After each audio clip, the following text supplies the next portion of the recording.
આપણે બધા નાનપણમાં મેથ્સ ભણ્યા છીએ સ્કૂલમાં, બરાબર. હવે એમાંથી હું થોડુંક પૂછું છું તમને કે આપણે 10 લખવું હોય તો કેવી રીતના રાઈટ કરશું? એકડો ને મીંડું. અંકમાં લખવો છે એકડો ને મીંડું. એકડો અને મીંડું, બરાબર. પછી એને 100 લખવું છે 100, તો એક મીંડું એક્સ્ટ્રા. એક મીંડું એક્સ્ટ્રા. પછી 10,000 કરવું છે તો 10,000 આગળ કરવું છે. આપણે આગળ લાખ કરવું છે તો 1 લાખ લખવી છે એ રકમ, તો પછી પાછું શું કરશું? મીંડા આપણે આગળ એડ કરશું. 6 મીંડા એકડા પાછળ 6 મીંડા 5 મીંડા. જેમ જેમ એકડાની આગળ આપણે મીંડા વધારતા જઈએ તો મીંડાની શું થઈ જાય છે? કિંમત વેલ્યુ વધી જાય છે કે નહીં?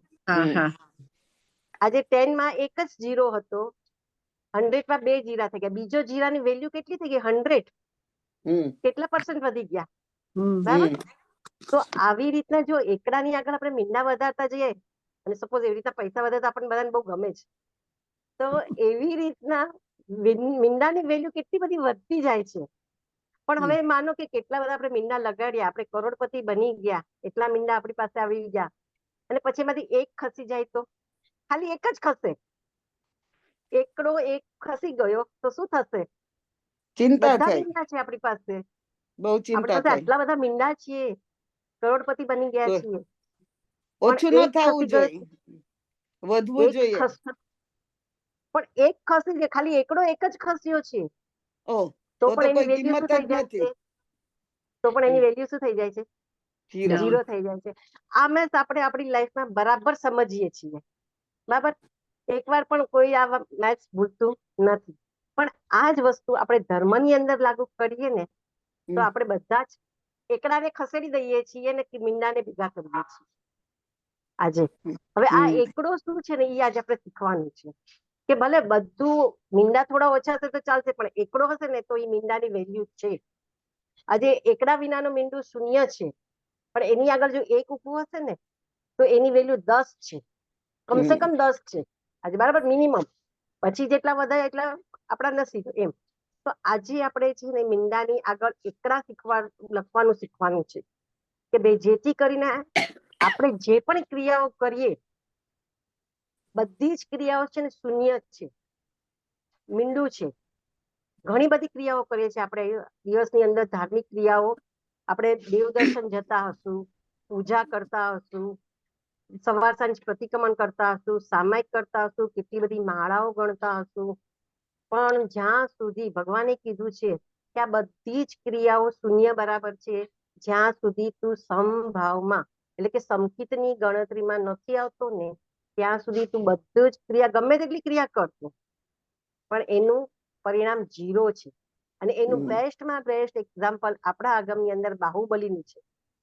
બાહુબલી કેટલી તપસ્યા કરી, માથાના ઓલા ઉપર કે પક્ષીઓએ માળા બાંધ્યા, રાફડો ફાટી નીકળો, શરીર ફરતે આખી વેલ થઈ ગઈ, એટલી તપસ્યા, એટલા ઉપવાસો, એટલી સ્થિરતા, પણ એક જ વસ્તુ નહોતી એમનામાં, સમભાવ, જે આપણામાં હોવો જોઈએ તે.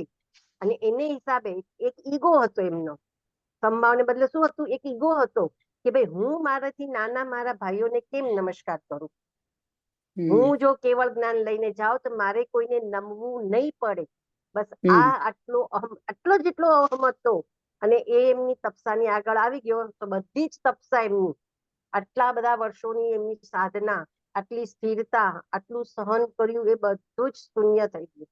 ત્યાં સુધી એમને કેવળ જ્ઞાન ન થયું. અને જેવું એમને એક ટકોર પડી બ્રાહ્મી અને સુંદરીની, કારણ કે ઋષભદેવ ભગવાને જોયું એમના કેવળ જ્ઞાનની અંદર કે બાહુબલી ફક્ત અને ફક્ત જરાક માટે અટકેલા છે, એમને ખાલી એક ટકોર જ કરવાની જરૂર છે, બધા મીંડાની આગળ એક એકડો લગાડવાની જરૂર છે, અને એમને બ્રાહ્મી અને સુંદરીને એમના ભાઈને ટકોર કરવા માટે મોકલ્યા, અને એક જ ટકોરે શીખી ગયા. અને જેવો પગ ઉપાડે છે, હજી તો જો વંદના કરવા પણ નથી ગયા, અને વંદના કરી પણ નથી, પણ એક જ ભાવ કર્યા કે ના, હું ખોટો છું, મારા ભાઈઓ બરાબર છે અને મારે એમને વંદન કરવું જોઈએ, બસ આ એક જ શબ્દ એમના મગજમાં હજી આવ્યો, ભાવ થયા, તો પણ એમને કેવળ જ્ઞાન થઈ ગયું.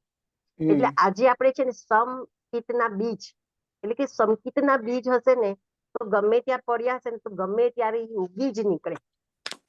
કોઈ પણ ભાવમાં, કદાચ આ ભાવમાં આપણું આયુષ્ય ઓછું હોય ને અત્યારના આપણા એવા યોગ ન હોય, ન ઉગડે, પણ જો અત્યારના આ મનુષ્ય ભાવમાં આપણે સમકિતી લઈને ક્યાંય પણ ગયા હશું ને તો આપણને ગમે ત્યારે ધર્મ મળશે અને એ ધર્મને આધારે આપણે વહેલામાં વહેલી તકે મોક્ષ સુધી પહોંચી શકશું. તો એ માટે પરમાત્માએ 5 બીજ બતાડ્યા છે. એમાં સૌથી પહેલું બીજ છે સમ. સમ એટલે આપણે બોલીએ કે પ્રતિક્રમણ કર્યા પછી સમ, સંવેદ, નિર્વેગ, અનુકંપા ને આસ્થા, આ 5 શું છે? સમકિતના બીજ છે, જે આપણે પ્રતિક્રમણ પાડતી વખતે બોલીએ છીએ. સમ એટલે સમભાવ. હવે તમને આપણે જે મેથ શીખતા હતા ને એમાં તમને આગળ કહું કે એવી કઈ સંખ્યા છે કે જે આપણે એવો સમ કરીએ કે જેનાથી આન્સર હંમેશા 1 જ આવે. એ સમ એવો છે કે એનું આન્સર હંમેશા 1 જ આવે અને આપણે 1 જ જોઈએ છીએ. કોઈને આઈડિયા આવે છે કે એવું શું હશે કે જેનો આન્સર, કે એવો કેવો દાખલો કે જેનો આન્સર હંમેશા 1 જ આવે? ગમે તે કરો તમે એનું 1 જ આવે. સર્વજીવ ઉપર સંભાવ રાખવો નહીં, આપણે દાખલો કરીએ તો જે સંખ્યા હોય ને એને સેમ એ જ સંખ્યાથી તમે ડિવાઈડ કરો તો આન્સર શું આવે? 0. If you divide same figure with the same, if you have got a figure, if you divide by the same figure, you get 1. 1, બસ જો સેમ ફિગર ને સેમ ફિગર થી ડિવાઈડ કરીએ તો યુ કેન ગોટ 1. આજે 15 divided by 50 કરીએ તો 0 નહીં આવે, 1 આવે. 50 માઇનસ 50 કરીએ તો 0 આવે, પણ 50 ડિવાઇડેડ બાય 50 કરીએ ને તો 1 આવે.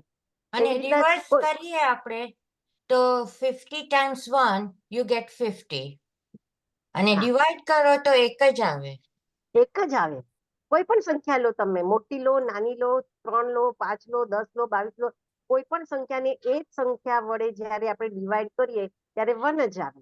તો આપણે અને એને લખાય છે પણ કેવી રીતના ખબર છે? 50/50. ડિવાઈડનું જ્યારે લખવાનું આવે ને ત્યારે તમે જોજો એ એવી રીતના લખાશે. તો ધેટ મીન્સ શું કે આપણી પાસે જે પણ સિચ્યુએશન આવે છે, સમજો સારી ખરાબ કોઈ પણ જાતની, તો એ શું છે ખબર છે? એક રિફ્લેક્શન છે, આપણા પાસ્ટના કરેલા કર્મનું રિફ્લેક્શન છે. બસ આટલી સમજ જો આપણામાં આવી જાય ને તો ઓટોમેટિક આપણને સંભાવ આવે ને આવે. પડે છે સમજ? જો એકદમ સિમ્પલ છે. મને ગુસ્સો આવ્યો, હા, કોઈએ મારા પર ગુસ્સો કર્યો છે એટલે મને પહેલા તો આપણને સમજણ નથી એટલે આપણને પણ સામે ગુસ્સો આવી જાય છે, બરાબર? પણ હું એમ વિચારું કે આજે એ ભાઈ મારી પર ગુસ્સો કરે છે બીકોઝ કે મેં કોઈક વાર એમના ઉપર કે આવી રીતના કોઈના ઉપર મેં ગુસ્સો કરેલો છે. બસ આપણી ભૂલ આપણને સમજાય એટલે આપણે શું થઈ જાય? ચૂપ. તો જે વસ્તુ આપણી સામે સિચ્યુએશન આવે, સારી કે ખરાબ, કોઈ પણ, સારીમાં પણ જો ભગવાને એમ નથી કીધું કે સારી સિચ્યુએશન આપે એટલે એમાં આપણે ઇન્વોલ્વ થઈ જવાનું, તો એનું જ તે કર્મના બંધ થયા આપણા. સારી સિચ્યુએશન હોય, આપણને ઘરમાં પ્રસંગ આવ્યો હોય, સમજો કે લગ્નનો પ્રસંગ છે કે કઈ પ્રસંગ છે અને એ સમયે તમને ઊંઘ પણ ન આવતી હોય કારણ કે આપણને એટલા બધા હોશમાં હોઈએ ને. ઘણી વાર તો એવું હોય ને કે આપણે કેટલું પણ કામ પણ ન કર્યું હોય, ક્યારેક કામ પણ કર્યું હોય ને તો પણ રાતના ઊંઘ ના આવે. પ્રસંગ હોય ને ઘરમાં તો આપણે નથી કહેતા પ્રસંગ છે તો મને ઊંઘ જ ન આવે, 12 1 વાગ્યા સુધી જાગતા, પણ એ સમયે આપણને કોઈ એમ કે સામાયિક કરીને બેસો તો આપણને બેસવાનું મન થાય? નહીં થાય. કારણ કે આપણે એટલા એક્સાઇટેડ છીએ અંદરથી, આપણા ઘરે પ્રસંગ છે, આપણા દીકરાનો પ્રસંગ છે, એટલા માટે આપણે એમાં એટલા બધા ઇન્વોલ્વ થઈ ગયા. પણ જે વ્યક્તિ એમ સમજે કે આ સિચ્યુએશન છે એ તો મારે આવવાની જ હતી, મારી પાસે અત્યારે ટાઈમ છે તો હું 1 કલાક મારી પહેલા સામાયિક કરી લઉં, મારા આત્માનું કરી લઉં, પછી મારે લગ્નનો ક્યાં મને ટાઈમ છે જ ને આખો. એ જ વ્યક્તિ પોતાના આત્માનું કરી શકે છે. એટલે સારી સિચ્યુએશન હોય કે ખરાબ સિચ્યુએશન હોય, બંને સિચ્યુએશનની અંદર જે પોતાના આત્માનું વિચારે કે હું આ કરું છું એ મારા આત્મા માટે છે ને, એને સમ કહેવાય. ક્લિયર થાય છે? સમ એટલે એવું નહીં કે ખાલી દુઃખમાં જ આપણને, ઇવન આપણે ત્યાં કોઈનું ડેથ થઈ ગયું ને તો પણ આપણને સામાયિક કે ધર્મ કરવાનું મન ન થાય, ભલે આપણી પાસે ટાઈમ હોય જ તે, છતાં પણ આપણને એમ કે ને કોઈ 1 કલાક સામાયિક લઈને બેસો તો આપણને એમ થાય ના માને ભગવાનનું નામ લેવું પણ અત્યારના નથી ગમતું. તો આ શું કે છે કે આપણે ઈ સિચ્યુએશનમાં ઇન્વોલ્વ થઈ ગયા છીએ, જેને હિસાબે આપણે એને પોતાનું માની લીધું છે, પણ હકીકતમાં આ તો થવાનું જ હતું. જે જન્મ્યું છે એ મરવાનું જ હતું, આજે નહીં તો કાલે. આપણે ઋણાનુબંધ પૂરા થઈ ગયા તો એ જવાના જ છે. જો એ સમજ હોય અને એમ કે ના ભાઈ હું મારા આત્માનું કરી લઉં, તો એ સમ થઈ ગયો. સમ એટલે કોઈ પણ સિચ્યુએશનની અંદર આપણે પેલા આપણા આત્માનો જે વિચાર કરે ને એને સમ કહેવાય. બીજો બીજ છે સંવેગ. જ્યારે પહેલા સમ આવી જાય ને તો સંવેગ ઓટોમેટિક આવે. ઓટોમેટિક એટલે સંવેગ એટલે શું? Unconditional love. કોઈ પણ કન્ડિશન વિના કોઈ પણ સિચ્યુએશનમાં કોઈ પણ માટે આપણને જ્યારે પ્રેમ આવે ને એને સંવેગ કહેવાય. સંવેગ આપણે બોલીએ છીએ ને પ્રતિક્રમણ કર્યા પછી. સબરી આજે 16 વર્ષની હતી ને ત્યારે એને એના ગુરુદેવે કીધું હતું કે રામ આવશે અને તારું કલ્યાણ થઈ જશે. તે 80 વર્ષે એને રામનો મિલાપ થયો. રોજ સવારના એ પોતાનું આંગણું ઝૂંપડીનું શણગારતી હતી, સજાવતી હતી. જંગલમાં જઈને મીઠા મીઠા બોર છે કે જે પણ ફ્રૂટ હોય એ ચાખી ચાખીને લઈ આવતી હતી અને રાહ જોતી હતી રામની. એને રામ પાસેથી કઈ લેવું નહોતું, પણ એને એક જ હતું કે મારે રામને જોવા છે, વિષ્ણુનો અવતાર છે, મારે એમને જોવા છે. બસ એ જ ભાવના. મોક્ષની પણ અપેક્ષા નહોતી એને, કોઈ પણ જાતની અપેક્ષા નથી. હવે 16 વર્ષથી લઈને 80 વર્ષ સુધી તમે વિચાર કરો, રોજ આ જ ક્રમ કરવાનો. આપણે ત્યાં છે ને સાચી વાત કહું ને, એકવાર મહેમાન આવવાનું કીધું હોય, બિચારાને કોઈ કારણસર કેન્સલ કરવું પડ્યું હોય, આપણને થોડો મોડો ફોન આવ્યો, આપણે ઘણી બધી તૈયારી કરી લીધી તો આપણે જવા દઈશું. બીજી વાર પણ એવું થાય તો પણ આપણને એમ થાય હશે ચલો જવા દો. ત્રીજી વાર થાય તો આપણને એમ શું થાય? તરત એમ થાય આ તો શું દર વખતે આપણે કહીએ છીએ ને આવવાનું નક્કી કરે છે ને આવતા નથી, કંઈક ને કંઈક બહાનું બતાડે છે ને હું આટલી બધી તૈયારી કરીને રાખી દઉં છું ને આવતા નથી. આપણા મનમાં થાય કે નહીં? સહજ સહજ થઈ જાય. પણ સબરી રોજ કરતી હતી, રોજ રાહ જોતી હતી, કોઈ કમ્પ્લેન નહીં, કોઈ નહીં. એને તો બસ મનમાં એક જ કે મારા રામ આવશે ને હું એમને જોઈશ ને મારું કલ્યાણ થશે. 16 વર્ષથી લઈને 80 વર્ષ સુધી એટલે કેટલા દિવસો થઈ ગયા. તો આ જે લવ થયો ને એ અનકન્ડિશનલ લવ, કે એને રામ પાસેથી કઈ જોતું નહોતું, ફક્ત એને એના માટે પ્રેમ હતો કે મારે એમને જોવા છે ને મારું કલ્યાણ એમાં છે. બસ આટલી જ સિમ્પલ વાતમાં એને આખી જિંદગી પોતાની અને એની રાહ જોવામાં એનો જે આનંદ હતો, એના જે ભાવો ઉત્કૃષ્ટ થયા ને રોજ રોજ વધતા જાય કે હા રામ આવશે, હું આ કરીશ, હું આ કરીશ. જે ભાવો ઉત્કૃષ્ટ થતા ગયા ને એમાં એના કર્મની નિર્જરા થતી જાય. આપણે કહીએ ને ભાવ ઉત્કૃષ્ટ કરવાથી શું થાય છે? ભાવ જેટલા ઉત્કૃષ્ટ કરીએ ને એટલી આપણી કર્મની નિર્જરા ઓટોમેટિક કઈ કર્યા વિના, તપ કર્યા વિના કે કોઈ પણ જાતિ સામાયિક કર્યા વિના પણ આપણા કર્મની નિર્જરા થતી જાય છે. એવી જ ઉત્કૃષ્ટ ભાવના ચંદન બાળાને મહાવીર માટે હતી કે મહાવીર ભગવાન જ્યારે કેવલ જ્ઞાન પામશે, મારે એમની પાસે સંયમ લેવો છે, મહાવીરની મારે શિષ્યા થવું છે. એમને મહાવીરને જોયા પણ નહોતા. પહેલી વાર જયારે ચંદન બાળાને મહાવીર મળ્યા ત્યારે જ, હજી મહાવીર સ્વામીને કેવળ જ્ઞાન નહોતું થયું, બાકુડા જયારે વોરે છે ત્યારે, એ પછી એમને કેવળ જ્ઞાન થયું છે. એમને 13 અભિગ્રહ ધાર્યા હતા અને 13 અભિગ્રહ પૂરા કરવા માટે જયારે ચંદન બાળાને આંગણે જાય છે તો એ શું હતું કે ચંદન બાળાની એટલી ઉત્કૃષ્ટ ભાવના, મહાવીરને મળવું છે, મારે મહાવીરને મળવું છે. પોતે સામેથી નહોતા જઈ શકતા તો સામેથી મહાવીર એમની પાસે આવ્યા. તો આપણા જેટલા ભાવ હોય ને ઉત્કૃષ્ટ, તો એ વસ્તુ આપણને સામેથી આવીને મળે. એટલે આપણે હંમેશા યાદ રાખવું કે આ જન્મમાં મળે કે ન જ મળે, આવતા જન્મમાં મળે કે ન મળે, પણ મારે એકવાર તો મોક્ષ લેવો જ છે. મારે ભગવાન જેવું થવું જ છે. એ જ જો રટણ આપણામાં હશે ને કાયમ માટે, તો એ વસ્તુ આપણી સાથે ભોગ જન્મો જન્માંતર સુધી આવશે અને વહેલામાં વહેલી તકે આપણને મોક્ષ સુધી પહોંચાડશે. તો આ થયું સંવેગ. હવે સંવેગ નો ઓપોઝિટ છે નિર્વેગ. જો તમને સંસારમાં સંવેગ આવે ને તો ધર્મમાં નિર્વેગ થઈ જાય, અને ધર્મમાં સંવેગ આવે ને તો સંસારમાંથી ઓટોમેટિક નિર્વેગ આવી જાય. નિર્વેગ એટલે શું? ઉદાસીનતા. ભલે બધું જ કામ કરો, બધું આપણું કર્તવ્ય છે, સંસાર લઈને બેઠા છીએ આપણે, એટલે આપણે કોઈ કાર્ય કર્યા વિના ચાલવાનું નથી, વ્યવહારિક છે.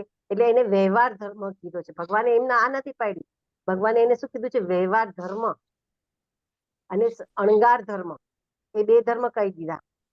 વ્યવહાર ધર્મ એટલે શું? તમે સંસારમાં રહ્યા છો, સંસારની દરેક પ્રવૃત્તિ કરો, પણ એ કરતા કરતા પણ એક જ વાત કે હું આત્મા છું, આ મારું નથી, મારે કરવું પડે છે એટલે હું કરું છું.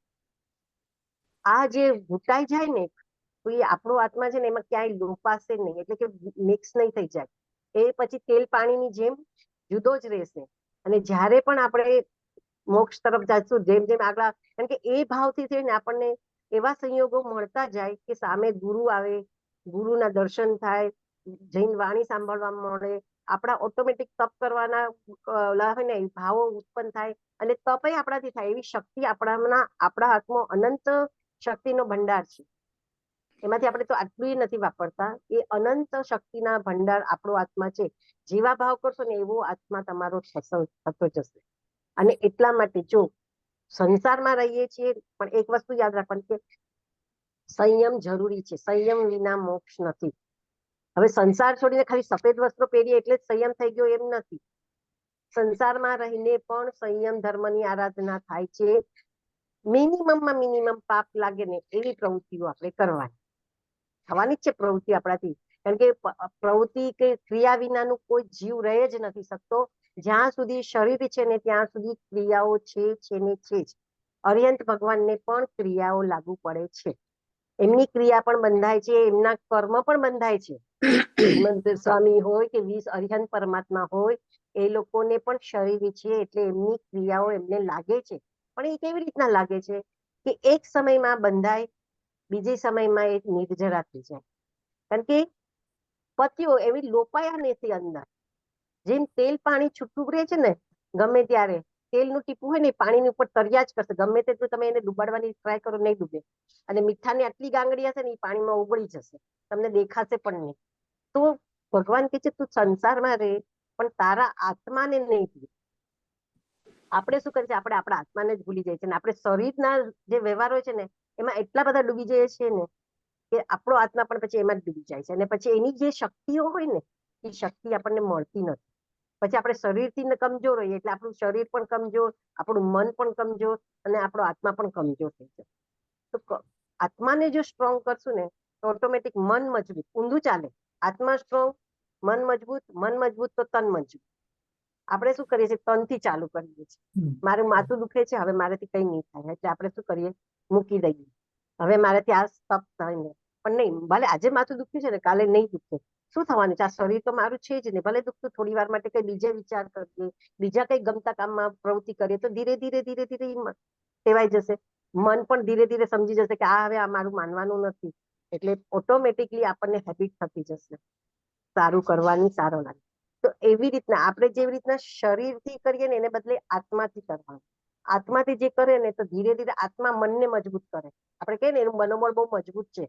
એને ગમે તેટલા ઉપવાસ એકાસના કરે ને પણ નથી લાગતા, એનું મનોબળ બહુ મજબૂત છે. ભલે આમ શરીરથી ઓલા થઈ ગયા હોય નબળા, પણ એનું મનોબળ કઠણ છે. તો એ મનોબળ કઠણ ક્યાંથી આવે છે, આપણા આત્માની શક્તિ છે કે એમાંથી જ મનોબળ આવે છે, કે બીજે ક્યાંયથી બહારથી નથી આવતી. એટલે મનોબળ વધે, અને મનોબળ વધે તો ઓટોમેટિક તનની શક્તિ, જો આયુષ્ય જેટલું છે એટલું જ રહેવાનું છે, એમાં કઈ ફરફાર નથી થવાનો. જે થવાનું છે એ થવાનું છે, પણ તોય આપણા તનની શક્તિ વધી જાય છે કે આપણે સહન કરવાની શક્તિ મળે. અને સહન શક્તિ, જે સહન કરે એ જ મોક્ષને પામે છે. સીધી રીત છે. આપણે મહાવીર સ્વામીનું જીવન આખું જોઈએ, એમને આખું જિંદગી સહન જ કર્યું છે, ક્યાંય એમને રિએક્શન કર્યું જ નથી. શક્તિશાળી આટલા હોવા છતાં પણ તો જે સહન કરે એ મોક્ષને પામે છે. એટલું સિમ્પલ વસ્તુ છે. તો એટલા માટે હંમેશા સંસારમાં પણ રહીએ તો એક જ વાત કે મારે કરવું પડે છે, અને એની પર કરવાની કોઈને ના નહીં, અને કરીને આપણે એમાંથી છૂટું રહેવાનું. તો એ થયો નિર્વેગ. સંવેગ, નિર્વેગ. બરાબર સમજ પડી? સમ એટલે સંભાવ, દરેક સિચ્યુએશન મેં કઈ ક્રિએટ કરેલી છે ને મારી સામે જ આવેલી છે, એ મેં જ કર્યું છે ને મને મળ્યું છે. સંવેગ, અનકન્ડિશનલ લવ, ભગવાન માટે, પરમાત્મા માટે, મારા આત્મા માટે, મારા પોતાના આત્મા માટે. જો ગૌતમ સ્વામીને પણ જ્યાં સુધી પોતાના આત્માની ફિલિંગ ન આવી કે હું આત્મા છું, ત્યાં સુધી એમને પણ કેવળ જ્ઞાન ન થયું. મહાવીર જેવા મહાવીરના શિષ્ય હતા એ, છતાં પણ મહાવીરનો રાગ ન ગયો ત્યાં સુધી કેવળ જ્ઞાન ન થયું. એટલે રાગ પણ નહીં કરવાનો, આપણે આપણા આત્માનું કરવાનું છે, આપણા આત્માનું કરવાનું છે. અને નિર્વેગ એટલે ઉદાસીનતા. ઉદાસીનતા એટલે કે તમે ધર્મ તરફ વળશો ને ઓટોમેટિક સંસાર તરફથી, ભલે સંસારની ક્રિયા કરતા હશો પણ એમાં બહુ ડૂબશો નહીં. અને જો સંસારમાં ડૂબ્યા ને તો ધર્મ તરફ ઓટોમેટિક ઉદાસીનતા જ આવી જાય, કંટાળો જ આવે, જવા દે ને મારા અત્યારના ની પછી કરશું. આજે અત્યારના સામાયિક નથી કર્યું, કાલ બપોર પછી કરું છું, પછી કરતા કરતા આખી રાત વીતી જાય ને તો આપણી સામાયિક નો થાય. અને આપણને એમ થાય પછી કે હાઈ મેં 24 કલાકમાં મેં મારો 1 કલાક મારા માટે પોતા માટે પણ કાઢ્યો નહીં, એવો અફસોસ થાય. તો એ જે છે એ નિર્વેદ. પછી અનુકંપા. અનુકંપા એટલે શું? તો આપણને એમ થાય દયા. દયા અને અનુકંપા વચ્ચે બહુ ફરક છે. આપણને એમ થાય અનુકંપા એટલે શું? કોઈ ગરીબને પુઅરને જોઈને આપણને દયા આવે તો આપણે એને થોડું હેલ્પ કરીએ, મદદ કરીએ, જે એની જરૂરિયાત હોય એ પ્રમાણે એને આપણે વસ્તુઓ આપીએ. પણ એ દયા છે તમારી, તમે તમારામાંથી થોડું એને આપો છો, એ દયા. દયા અને અનુકંપામાં ઘણો ફરક. દયા એટલે આપણે કહે ને કે ચલો જોયું, આપણી પાસે હતું અને આપ્યું. અનુકંપા એટલે કે તમને સામેવાળાનું દર્દ તમે પોતે ફીલ કરી શકો. આજે આપણે શાંતિનાથ ભગવાનની સ્ટોરીમાં ખબર છે કે શાંતિનાથના આગલા ભાવમાં મેઘરથ રાજા હતા. એ મેઘરથ રાજાની પરીક્ષા કરવા, એની અનુકંપાની પરીક્ષા કરવા 2 દેવ લોકો આવે છે, કારણ કે એમના વખાણ દેવલોકમાં પણ થયા. એક દેવતા એ કબૂતર બન્યો અને એક દેવતા બાજ બને છે. ઓલું કબૂતર ઉડીને સીધું મેઘરથ રાજાના ચરણોમાં આવીને કે છે, પ્રભુ મને બચાવો, મારી પાછળ બાજ પડ્યું છે. થોડી વારમાં ઓલો બાજ આવે છે અને કે છે કે આ તો મારો ખોરાક છે, હું આને છોડી દઉં તો હું ભૂખે મરી જઈશ. તો તમે બેવ સાઈડ શું છે, જીવ હિંસાનું પાપ લાગે, તો તમે હવે આ કંઈક ઉપાય કરો. ત્યારે મેઘરથ રાજા શું કરે છે? જો પોતે રાજા હતા, આજે ઈ ધારે તો માંસ ગમે ત્યાંથી મંગાવી શકે ને એને ખવડાવી શકે. આજે કોઈને પણ હુકમ કરે તો એને હુકમનું પાલન કરવું પડે. પણ મેઘરથ રાજા હતા છતાં પણ એમણે શું કર્યું કે નહીં, બીજા કોઈની જીવ બચાવવા માટે હું બીજા કોઈની હિંસા નહીં કરું, કરું તો મારા પોતાના શરીરની જ કરું. અને એમણે શું કર્યું? પોતાના શરીર પહેલા પગમાંથી સ્ટાર્ટ કર્યું ને માંસના લોચા કાપતા જાય છે અને ત્રાજવામાં મૂકતા જાય છે. ત્રાજવું મંગાવે છે, વેઇટ મશીન જેવું, અને એક પલ્લામાં કબૂતર મૂકે છે ને એક પલ્લામાં પોતાનું માંસ પોતાના હાથથી કાપતા કાપતા મૂકતા જાય છે. સભામાં રહેલા બધા જ જનો, આજે રાજા આટલા પોતાના માટે ત્યાગ કરતા હોય તો પ્રજાને રાજા માટે કેટલો પ્રેમ હોય આજે. તો એ લોકો પણ ના પાડે છે છતાં પણ શું કરે છે? નહીં, બીજા કોઈની હિંસા ન થાય, મારે મારી હિંસા, મેં પણ ઓલું લીધું છે વચન કે ભાઈ મારે જીવ હિંસા નહીં કરવાની, તો એ મારે જ પૂરું કરવું જોઈએ. તો એ જે છે એ અનુકંપા. અને પોતે છેલ્લે પોતે આખા ને આખા બેસી જાય છે, પણ કબૂતરનું વજન ઓછું થયું, એટલે મીન્સ વધતું ને વધતું જ રહે છે, ઓછું થતું નથી. ત્યારે દેવ લોકો પોતાના અસલ રૂપમાં આવે છે અને એમને માફી માંગે છે અને કહે છે કે ભાઈ અમે તો તમારા પરીક્ષા લેવા માટે જ આ કર્યું હતું, પણ તમે અમારી પરીક્ષામાં પાસ થયા અને સાચે જ દેવલોકમાં જે તમારા વખાણ થાય છે તે એકદમ યોગ્ય છે. એવી રીતના અનુકંપા એટલે બીજાનું દર્દ પોતાનું લાગવું જોઈએ એટલે સુધીની. જેમ કે મધર ટેરેસાને શું થતું હતું, આપણે છે ને બધા રસ્તા પર જોઈએ ભિખારીને, બધા બાળકોને આપણે 2-4 પૈસા આપી દઈએ કે 2-4 ખવડાવી દઈએ બિસ્કિટ ને, આપણને એમ થાય કે ઓહો આપણે બહુ ધર્મ કર્યો, આપણે આપણી જાતને એવું માનીએ. પણ હકીકતમાં એ ધર્મ છે. જો ધર્મ નથી એવું નથી, એનેથી પુણ્યનું ઉપાર્જન થાય જ છે, એને એમ ન કહેવાય કે ધર્મ નથી, પણ આપણી કેપેસિટી એટલી નથી થઈ શકતી કે આપણે અનુકંપાના લેવલ સુધી પહોંચી શકીએ. આજે તમે કહો કે હું કોઈની પણ વાત કરીએ, જનરલી વાત કરીએ, તો એ જે અનુકંપાના લેવલ ઉપર પહોંચી જાય ને એનો મોક્ષ એકદમ નજીક. પછી કોઈ પણ ધર્મનું હોય એ માટે મોક્ષ ખાલી જૈન ધર્મોની મોનોપોલી નથી, એ પણ યાદ રાખજો.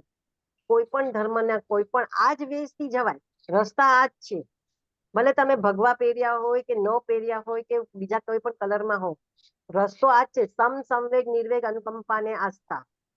જ્યાં સુધી તમને પ્રાણી માત્ર એટલે જીવ માત્ર માટે દયા નહીં હોય, અનુકંપા નહીં હોય, જ્યારે રસ્તે ચાલતા હોય આપણે ફૂલપાન તોડતા હોય કે કોઈ જીવ આપણા પગ નીચે કચરાઈ જાય અને આપણને એમ થઈ જાય અરે મારાથી આટલી મોટી ભૂલ થઈ ગઈ, અને એનું પ્રાયશ્ચિત તમે ઉપવાસ એકાદનાથી કરો, પોતાની જાતને કષ્ટ આપીને કરો, ત્યારે તમારી અનુકંપામાં કન્વર્ટ થાય.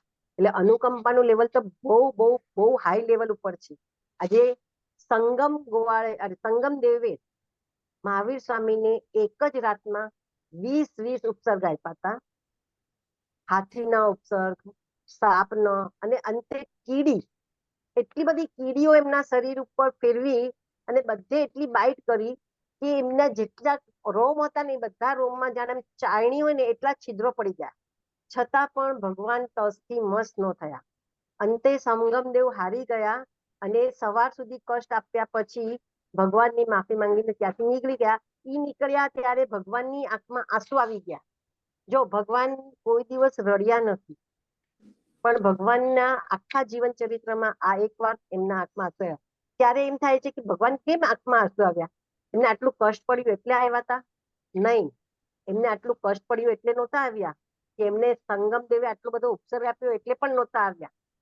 એને સંગમ દેવની દયા આવી, કારણ કે એને જે અસાધના કરી, આજે વીર પ્રભુની, મહાવીર પ્રભુ, એને એવા કર્મ બંધાયા છે કે એ જે જન્મો જન્માંતર સુધી એનો કોઈ દિવસ મોક્ષ જ નથી જીવનો.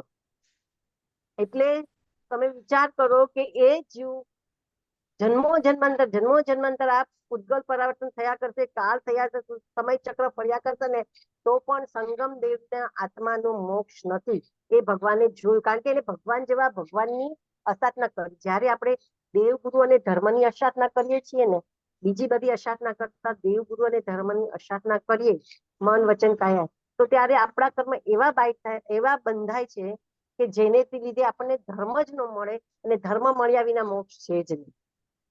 સમજી જાઓ, ધર્મ મળ્યા વિના મોક્ષ છે જ નહીં. એટલે સંગમ દેવનું જે જોયું એમને ભવિષ્યમાં, એને હિસાબે ભગવાનને એના પર દયા આવી ગઈ કે આ જીવ કેટલા ખોટા કર્મ બાંધ્યા આજે મારે કારણે, અને એમની આત્મા હશે. એમને પોતાના દુઃખથી કે પોતાના ઓલાથી નહીં, પણ બીજાની અનુકંપાથી એમને એમની આત્મા હશે. તો આવું જયારે અનુકંપાનું લેવલ આપણામાં આવે ત્યારે સમજવું કે આપણો મોક્ષ 2 ભાવ કે 3 ભાવમાં જ છે. પછી તો બહુ જ નજીકના મોક્ષ આપણને મળી શકે છે. અને છેલ્લું છે આસ્થા. આસ્થા એટલે શ્રદ્ધા. આમાં છે ને બધા બહુ આપણે કન્ફ્યુઝ રહીએ છીએ. એમાં પાંચમા આરાના જીવો છે ને, બહુ જ પાંચમા આરાના આપણે જીવો, આસ્થા એટલે શું? શ્રદ્ધા. શ્રદ્ધા એટલે શું? કે આપણે એક જ વસ્તુને માની લઈએ છીએ કે આ મારા દેવ છે, આ મારા દેવ છે, આમને મારી શ્રદ્ધા, આની પ્રત્યે મારી શ્રદ્ધા. ભગવાને કીધું છે શ્રદ્ધા એટલે સાચી શ્રદ્ધા. અને સાચી વસ્તુ એ છે કે હું ને શરીર ભિન્ન છીએ. મારો આત્મા અજર અમર છે. એ કોઈ દિવસ મરતો નથી, કોઈ દિવસ બળતો નથી, કોઈ દિવસ કપાતો નથી, કોઈ દિવસ છેદાતો નથી, કોઈ દિવસ ભેદાતો નથી. આ જે સમજણ છે એ તમારામાં દ્રઢ થાય, એ જ સાચી શ્રદ્ધા. અને આ જ વસ્તુ આપણે કાવસકમાં પણ શીખીએ છીએ, ધ્યાનમાં પણ શીખીએ છીએ. કાવસક કરવું એટલે શું? શરીરને ત્યાગ કરી દેવો. કઈ પણ થાય પણ આપણે આપણા આત્મામાં સ્થિર રહેવું. કાયોત્સર્ગ એટલે કાયાનો ઉત્સર્ગ, કાયાને છોડી દેવું. બરાબર? કાયોત્સર્ગનું લિંગ જ એ છે કે આપણે આપણી કાયાને, પણ આપણે તો 40 લોગસના કાવસક ને 20 લોગસના કાવસક કરીએ, પણ એમાં કેટલી વાર તો આપણે શરીરને આમથી આમ હલાવીએ. કંઈક મચ્છર કરવી હોય ને તો જરાક તો હલી જ જઈએ. આપણે કાયાને સ્થિર રાખી શકતા નથી. બસ એ જ પ્રેક્ટિસ કરવાની છે કે કાયાને થી હું ભિન્ન છું. આજે મચ્છર બેઠું મારા ઉપર કે મને ખાલી ચડી ગઈ છે, તો મારા શરીરને ચડી છે, મારા આત્માને નહીં. હું સ્થિર રહું. આ જે વસ્તુ ડિફરન્સ છે ને, કાવસકમાં તમે જયારે આ કરવાની ટ્રાય કરશો ને તો તમને પોતાને એ ડિફરન્સ આવશે. અને ધીરે ધીરે એ ભેદ લેવલ પર આવી શકાય કે આત્મા અલગ, શરીર અલગ. એ ભિન્નતા આપણને દેખાવી જોઈએ. એવી લેવલ પર જયારે જાય ને ત્યારે કેવળ જ્ઞાન થાય. આજે પ્રભુએ જયારે ઉગ્રુક આસનની અંદર છેલ્લે 12.5 વર્ષ પછી કાવસક લીધો, ત્યારે એક જ સંકલ્પ કર્યો, હવે ગમે તે થાય હું આ સ્થિતિમાંથી હલીશ નહીં જ્યાં સુધી મને કેવળ જ્ઞાન ન થાય. આપણે કે એક જીદ, એક શ્રદ્ધા કે નહીં મને જોઈએ જ છે, એવું જયારે આપણને એકદમ પાક્કું થાય ને, એ શ્રદ્ધા આપણી. પણ આપણી શ્રદ્ધા કેવી હોય ખબર છે? આજે આપણે અહીંયા પાર્શનાથ ભગવાનને પૂજન કર્યા, પછી આપણે સિમંદર સ્વામીને કર્યા, આપણે ભલે કરો, બધાને કરો, કરવાની ના નથી, બધા જ ભગવાન છે. પણ બધા ભગવાન પાસે એક જ વસ્તુ માંગો કે હું મારા શરીર અને આત્માથી ભિન્ન છું, એનો અનુભવ મને થાય. એ બધા ઈ જ કરે છે. સિમંદર સ્વામી પણ અત્યારે ઈ જ કરે છે. ભગવાન પાર્શનાથ ભગવાને પણ ઈ જ કર્યું છે. અને હા, તમે પછી એ છો કે આ ચમત્કાર કોઈ બતાડે, આ કોઈ ચમત્કાર જ નથી. આ બધા ભગવાનનું કહેવાનું એક જ તાત્પર્ય છે કે શરીરથી આત્મા ભિન્ન છે અને આત્મા અજર અમર છે. અને એ મોક્ષમાં જાય તો પછી એને જન્મ લેવો જ નથી પડતો. તો તમે એનો અનુભવ કરી શકો છો. બધાનું એ છે, આપણે બધા પાસે જઈને બધે વખતે જુદી જુદી વસ્તુઓ માંગીએ ને, એમાં આપણે ગોથે ચડી જઈએ છીએ. આપણે એક જ શ્રદ્ધા કે હું આત્મા છું, શરીરથી ભિન્ન છું, મને મોક્ષ જ જોઈએ છે, મારું આત્મા પણ જોઈએ છે, મને હવે આ શરીર લેવું જ નથી. કોઈ પણ દેવનું પણ નથી જોતું, નરસિંહનું પણ નથી જોતું, તિર્યંશનું પણ નથી જોતું, ને મનુષ્યનું પણ નથી જોતું. મારો આત્મા કેવો છે? મારો આત્મા જે અનંત જ્ઞાન અને અનંત દર્શનનો ધારણહાર છે, એ જ મને જોઈએ છે. મને આ બધા શરીરો શું છે? આપણા ટેમ્પરરી છે. કોકનું 100 વર્ષનું આયુષ, કોકનું 3 દિવસનું આયુષ, કોકનું 50, 60, 70, આ બધા ટેમ્પર. દેવલોકમાં જઈએ તો શું છે? દેવલોકનું આયુષ્ય પૂરું તો થવાનું જ છે, 10,000 વર્ષથી લઈને 33 સાગરો સુધી. પછી પાછા જન્મ તો લેવાના જ છીએ આપણે. તો એ માટે આપણે એક જ શ્રદ્ધા રાખવાની કે સંવેગ, નિર્વેગ, અનુકંપા ને આસ્થા. એટલે કે મારી એક જ શ્રદ્ધા કે હું આત્મા છું અને મારે મોક્ષ જોઈએ છીએ, મારે મારા શરીરથી ભિન્ન એવું મારો જે અસ્તિત્વ છે એ મારે મેળવવું છે. આ ઈ અસ્તિત્વ મેળવવું એ જ આપણું મોક્ષ છે, એ જ સાધના છે. પરમાત્માએ પણ એ જ કર્યું છે. આજે મહાવીર સ્વામીનું તમે જુઓ, 27 ભવ સુધી જે છે એમણે શું કર્યું છે? નૈસારના ભવથી લઈને મહાવીર બન્યા ત્યાં સુધી, પરમાત્મા બન્યા ત્યાં સુધી આ જ વસ્તુ સમવેગ, નિર્વેગ, અનુકંપા ને આસ્થા.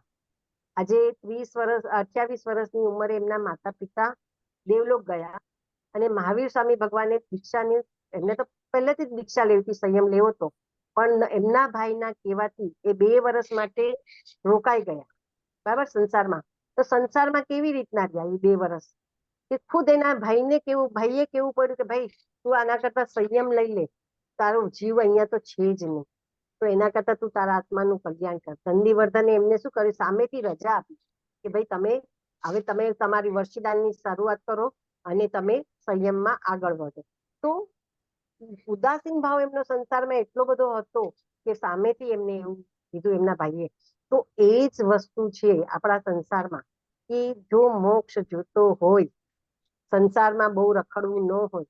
આ તો ઠીક આપણે ધર્મ કરીએ છીએ ને, એ ધર્મ આપણને પુણ્ય બંધાવે છે, જથ્થાબંધ પુણ્ય બંધાવે છે. કદાચ આપણને દેવલોકનું આયુષ્ય મળશે, કદાચ આપણે 9મા ગ્રેવ્યક સુધી જશું, પણ ત્યાં પણ આપણું આયુષ્ય પૂરું થશે.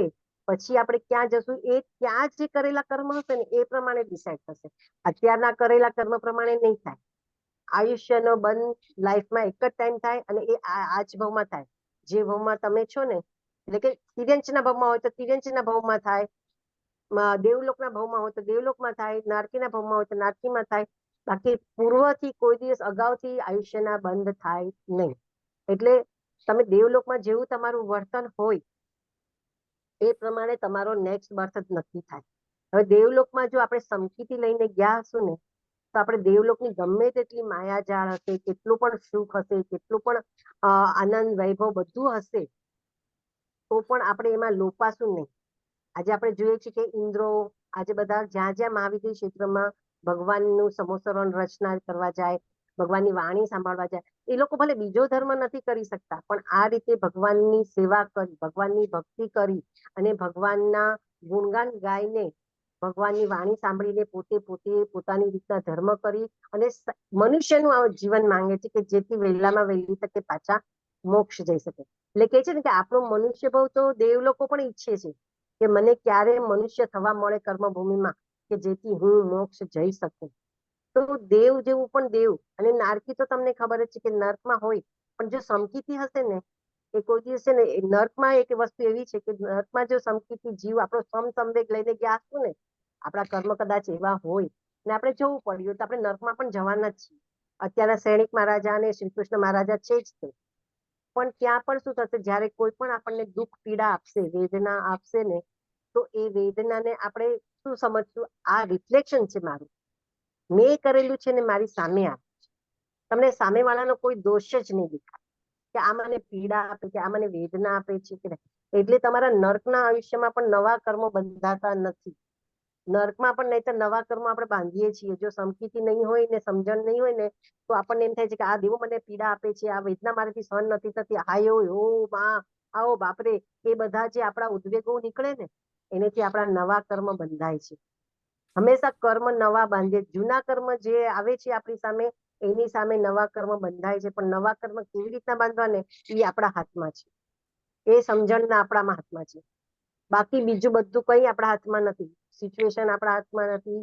કર્મ કેવા ઉદયમાં આવે એ આપણા હાથમાં નથી. પણ એ ઉદયમાં આવેલા કર્મમાં કેવી રીતના આપણે કંટ્રોલ રાખવાનો એ આપણા હાથમાં છે. એટલે રિમોટ કંટ્રોલ આપણી હાથમાં છે. બાકી બીજું બધું કઈ આપણી હાથમાં નથી. એટલે દર્પમાં તિર્યંશમાં પણ આપણે તિર્યંશના ભાવમાં આપણે કોઈ પણ બન્યા હશું ને, ગાય બકરી ગમે તે ઘોડા ગાડા, તો પણ આપણને એટલી સમજણ હશે ને કે આ હું મારા કરેલા ભોગવું છું. તો બીજા કોઈનો દોષ તમને નહીં દેખાય ને, તો ત્યાંથી પણ તમે જલ્દી મનુષ્ય ભાવ મળીને મોક્ષમાં છૂટી જશો.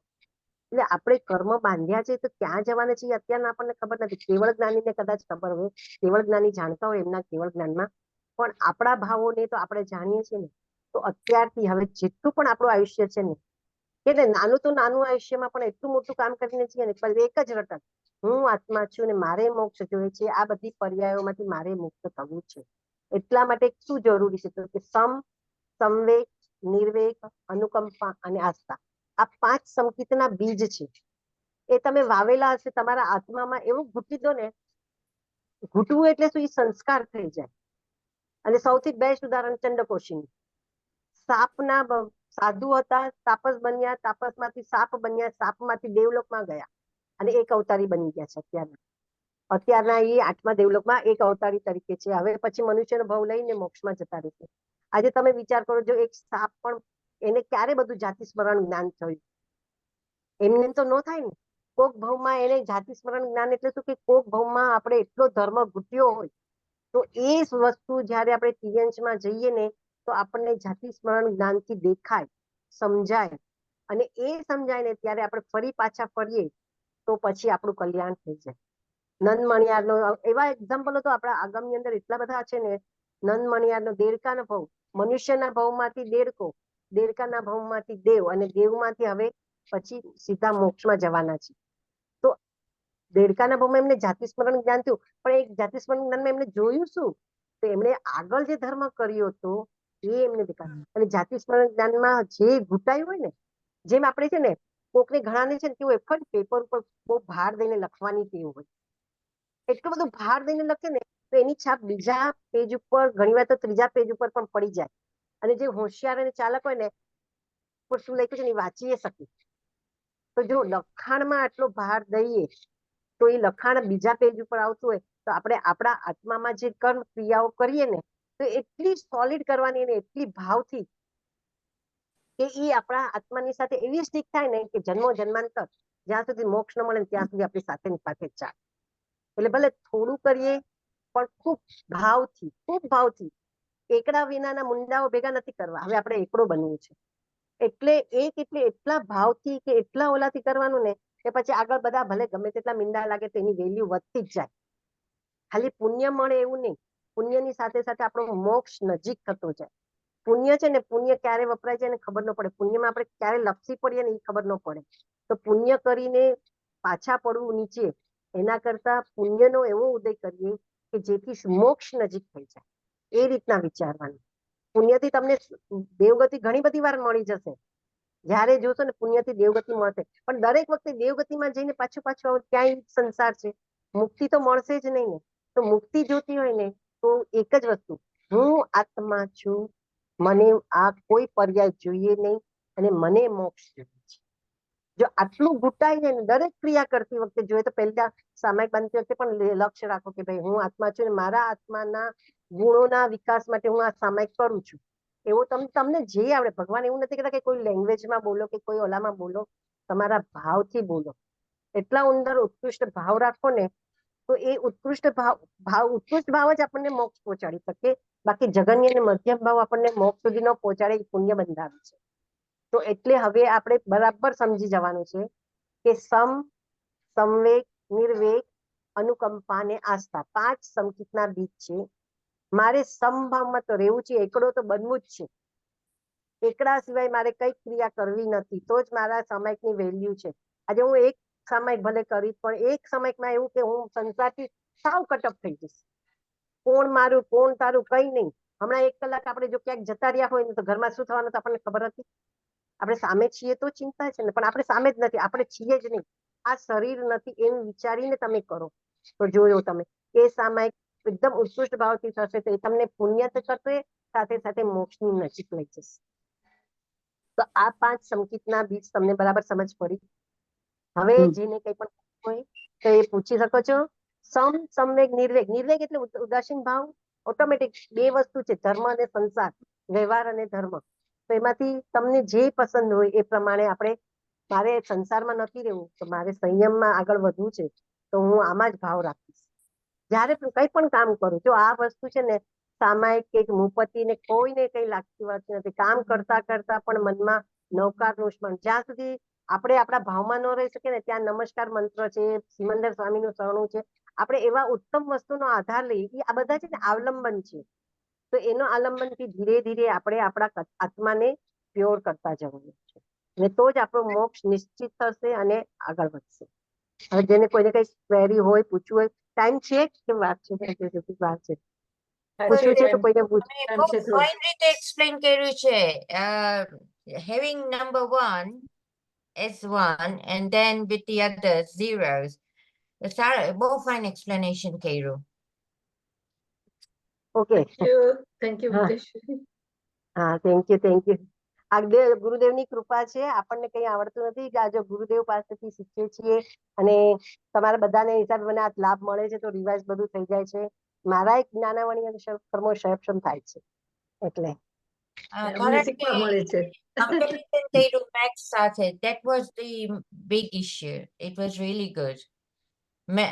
Maths સાથે તમે comparison જે કર્યું, it was હા very હા હા. ના પણ મેથ્સ વસ્તુ એવી છે ને જલ્દી યાદ રહી જાય. હા, પણ આંકડાઓ બધાને બહુ ગમે. આપણું જૈનિઝમ મેથ્સ ને સાયન્સ ઉપર ઓછો બેઝ થયેલું છે. હા, ના એ તો છે 100% સાયન્સ જ છે, આમાં કોઈ ચમત્કાર તો કઈ છે જ નહીં. હા, સાયન્સ જ છે કે ભાઈ આપણે મળે છે શરીર આપણા કર્મ પ્રમાણે, કર્મ છોડી દેશું એટલે આપણું મુક્તિ જ છે, એમાં કોઈ ઓલું નથી. રૂપલબેન, તમે કીધું ને કે આપણે એ વિચાર મનમાં એવો જ ભાવ રાખવાનો કે આપણે હું આત્માથી ભિન્ન છું, શરીર છું, પણ તો એ ક્રિયા તો એની સાથે શરીર નહીં, હું આત્મા છું, શરીરથી ભિન્ન છું, હું આત્મા છું. હા, પણ ક્રિયા તો એની સાથે ક્રિયા તો કરવી પડે ને, આપણે સંસારમાં છે ક્રિયા તો કરવી થવાની. ક્રિયા તો જો અર્યંત પરમાત્માને પણ ક્રિયા છે. જે અર્યંત સિમંદર સ્વામી કહો છો કે યુગમંદર સ્વામી જે 20 વિહારમાન છે એ લોકો જ્યાં સુધી શરીર છે ત્યાં સુધી ક્રિયા છે. એ લોકો ખોરાક લે જ છે આજે તો ખોરાક પચે જ છે, એમનું શરીર છે, એમનું આયુષ્ય તો હજી ઘણું લાંબુ છે. આપણા ભરત ક્ષેત્રમાં જયારે 7મા તીર્થંકર થશે ને ત્યાં સુધી એમનું આયુષ્ય છે હજી. તો એક પણ એક ક્રિયા કરતી વખતે છે ને એમાં જરાય ભાવ નથી, ઇન્વોલ્વમેન્ટ નથી. એટલે ક્રિયા છે ને ચીટકે નહીં. સિમ્પલ ભાષામાં સમજાવું તો આપણે શું કરીએ છીએ, ક્રિયાને ચિટકાવી દઈએ છીએ. આજે મેં ખાધું તો આપણે તરત આપણા ભાવ આવે કે આ બહુ સરસ છે, આજે શાક બહુ સારું છે. એકદમ સિમ્પલ વસ્તુ આપણે રોજની. આજે રોટલી બહુ સરસ થઈ છે, પોચીને નરમ. આપણે શું કર્યું, ત્યાં ભાવ વધારી દીધા, અને આ જે ભાવ વધી જાય ને એ ભાવ છે ને આપણને ચિટકાવી દે આપણા કર્મને આપણા આત્મા સાથે. જયારે સિમંદર પ્રભુ ને એ લોકો બધા જે કેવળ જ્ઞાની હોય ને એ લોકો ભલે ખોરાક લેતા હોય પણ એ લોકોને ખોરાકમાં શું ખાધું છે ને એ તમે એને બીજી સેકન્ડે પૂછો ને તમને ખબર પણ ન હોય કે એ પોતે શું ખાધું છે, કારણ કે એમની જાગૃતતા જ એમાં છે જ નહીં. એટલે એ કર્મ ખાધું, પેટ ભરાઈ ગયું, સુધા મટી ગઈ, કર્મની નિર્જરા ત્યાં જ થઈ ગઈ. એટલે એમની ચીટકે નહીં કોઈ કર્મ. પડે છે સમજ? બાકી જ્યાં સુધી કેવળ જ્ઞાન આયુષ્ય પૂરું ન થાય ને કેવળ જ્ઞાન થયું હોય તો ત્યાં સુધી ક્રિયાઓ તો બધી જ બધાને જ લાગે. જીવ માત્ર ને શરીર છે ત્યાં ક્રિયા છે ને છે, પરમાત્માએ જ કીધું છે આ. અને એ માટે આપણા આગમની અંદર 25 પ્રકારની ક્રિયાઓ પણ બતાડી છે કે કેવી ક્રિયાઓ, કાયિક ક્રિયા, મનની ક્રિયા અને વચનની ક્રિયા, એમ 3 ભાગ છે. એ ક્રિયાને આપણે કોક વાર લઈશું તો એ 3 ટાઈપની ક્રિયાઓ તો બધાને જ લાગે, જેને શરીર છે એ બધાને જ લાગે. ખાલી જે મોક્ષ ક્ષેત્રમાં, સિદ્ધ ક્ષેત્રમાં જાય ને ત્યાં કર્મ નથી, એટલા માટે ત્યાં ક્રિયા નથી. ફરી સમજ ક્લિયર? પણ આપણે એટલે જ કહેવાનું કોઈ પણ વસ્તુ કરીએ ને એમાં ભાવ નહીં ભળવા દેવાનો. ખાઈ લીધું, પતી ગઈ, પેટ ભરાઈ ગયું, પતી ગઈ. પણ આપણે શું કરીએ, ભાવ ભેળવી દઈએ છીએ. આપણી ભૂલ આદત છે ને, અનંત કાળના સંસ્કારો છે આપણા, કે જે આપણે નિગોદમાંથી નીકળ્યા ને ત્યારથી આપણી સાથે ચાલુ થઈ ગયા છે. અને એ સંસ્કારો તોડવા માટે જ આ જૈન ધર્મ અને આ મનુષ્ય ભાવ છે. બાકી અનંતકાળથી આપણે કેટલીય યોનિમાં જઈને આવ્યા છે ને તો આપણે આ જ કર્યું છે, ખાવાનું કામ અને ખાવાનું સારું છે, ખરાબ છે, મને ભાવે છે, નથી ભાવતું, આ કપડા સારા છે, આ કપડા નથી સારા, આ મને ગમે છે, આ નથી ગમતું, આ બધા જ આપણને કર્મ લગાડી દે છે. ઓકે, એ રીતના. Rupalben, just one question. આપણે Okay. કોઈ આપણને ઇન્વાઇટ કર્યું એ લોકોના ઘરે ડિનર માટે થઈને આપણે ગયા, અને ડિનર લીધું. હવે રિસ્પેક્ટફુલી આપણે એ લોકોને કે જે ડિનર બનાવ્યું હતું ઇટ વોઝ વેરી નાઇસ, એટલે બહુ જ સારું બનાવ્યું હતું, તો આપણા ભાવ તો વધી ગયા ને ચીટકી ગયું ને, તમે જેમ કહો છો. Yes, yes. પણ જો તમે ના બોલો તો જે તમારા હોસ્ટ છે એને ખરાબ ન લાગે કે લુક બોલાવ્યા ને કઈ છે ને હવે ના કર્યું? અચ્છા, હવે તમે મને એક વાત કહો, આપણે મોક્ષમાં જવાના છીએ તો તે જે હોસ્ટ છે એને તમે સાથે લઈ જવાના છો? નો નો નો નો નો, બરાબર. તો હવે તમારું મન શું કે, સાંભળો, આ જે તમે કીધું ને એક વ્યવહાર ધર્મ કહેવાય. વ્યવહારિક કામ છે. વ્યવહારિક ધર્મ છે. હવે આપણે એ વ્યવહાર ધર્મ કરી લીધો, પતી ગઈ વાત. પણ પછી આપણે એનામાં એટલા બધા ઇન્વોલ્વ આપણે કરી લીધા પછી, ભાઈ મેં વગર મારે કરવું છે, મેં કરવું પડ્યું છે ને કર્યું છે, મારા આત્માનામાં કઈ લાગતું વળતું નથી, બરાબર. હવે આપણે એવી રીતના છૂટું પડીએ છીએ? નથી પડતા. નથી પડતા ને આપણે જો વ્યવહાર ધર્મ કરી લઈએ છીએ તો કરીએ. ભગવાને કીધું વ્યવહાર ધર્મ કરો, પણ સાથે સંયમ ધર્મ કરીએ છીએ આપણે? નહીં. સમટાઈમ્સ કોક વખત થઈ જાય, કોઈક ખબર વખત થાય સારું છે, પણ એ જ સમયે આપણા મનમાં જાગૃતિ હોવી જોઈએ કે આ મારો વ્યવહાર ધર્મ છે, હું કેવા ખાતર કહું છું, બાકી હું આમાં કોઈ ઇન્વોલ્વ નથી. આ તો તમે જો એમને વ્યવહાર ધર્મ કરો ને, આજે આ સંસાર એનેથી જ વધે છે. તમે એ હોસ્ટને ખુશ કરવા માટે તમે એના ફૂડના વખાણ કર્યા, બરાબર. એટલે રતિ અરતિ થઈ એના ઋણાનું બંધ બંધાતા જાય આપણા. ભવિષ્યમાં એને તમે બોલાવો છો, તમારે ત્યાં તમે ડિનર કરાવો છો, એ તમારા વખાણ કરે છે. થયું ને એવી રીતના આ બધું અરસપરસ ચાલી જ છે ને આપણે ત્યાં. તો એનું નામ જ સંસાર છે. બાકી જો જે આજે ભગવાનને ચંદનબાળા પાસેથી બાકુડા મળ્યા, બરાબર. ચંદનબાળાને એમને થેન્ક યુ કીધું કે નહીં, મારા 13 અભિગ્રહ તે પૂરા કર્યા તો તે મારા પર ઉપકાર કર્યો, થેન્ક યુ એવું કીધું ભગવાન? નહીં કીધું ને. ભગવાને તો લીધા ને જતા રહ્યા.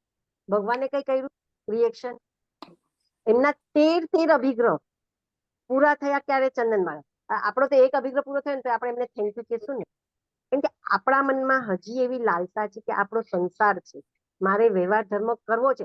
જો જેને વ્યવહાર ધર્મ છોડવો હોય ને કોઈ દિવસ કઈ કહેશે જ નહીં. એને એની ફિકર પણ નહીં હોય કે એ હોસ્ટને સારું લાગ્યું કે ખરાબ લાગ્યું, એને એનું ફિકર નહીં હોય. જે સંયમ ધર્મમાં છે, આજે કોઈ પણ સાધુ સતીને મહારાજ મારા સતીજી તમે જો કોઈ તમને લોકોને કમ્પેરેટિવ તમે એમનું કરો, કોઈ તમને થેન્ક યુ કહે છે? નહીં ને.